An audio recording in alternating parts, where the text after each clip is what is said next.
Welcome to our channel. Today we how to uninstall Nosto personalization app from Shopify. Detailed guide step by step clearly. To uninstall the Nosto personalization app from your Shopify store, begin by logging into your Shopify admin panel. On the left sidebar, click on Apps. This will take you to a list of all the apps currently installed on your Shopify store. Locate the Nosto personalization app in the list.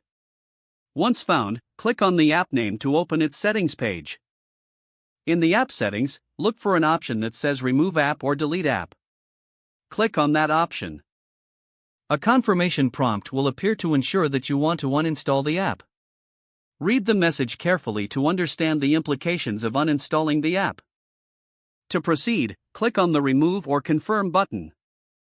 The app will now be uninstalled from your Shopify store. To ensure the uninstallation was successful, navigate back to the Apps section. Check that Nosto is no longer listed among your installed applications. After confirming the uninstallation, consider visiting your store to evaluate any changes. It's important to monitor your store's performance to ensure that the desired outcome has been achieved.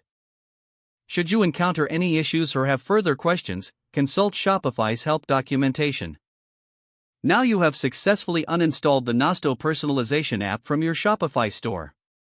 If the page does not load, refresh the browser or try again in a private or incognito window. Make sure you are using the correct email address, then retype it carefully to avoid small typos. If your password is not accepted, use the reset option and create a new strong password you can remember. Check your spam folder for verification or security emails, then complete any requested confirmation steps.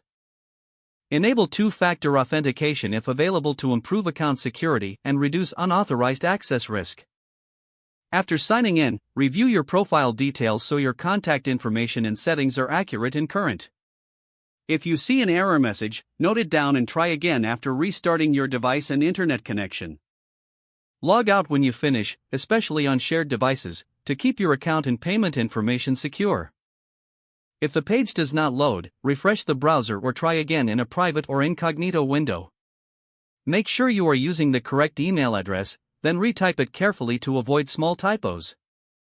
If your password is not accepted, use the reset option and create a new strong password you can remember. Check your spam folder for verification or security emails, then complete any requested confirmation steps. Enable two-factor authentication if available to improve account security and reduce unauthorized access risk. Don't forget to like this video and subscribe to our channel for more step-by-step tech guides.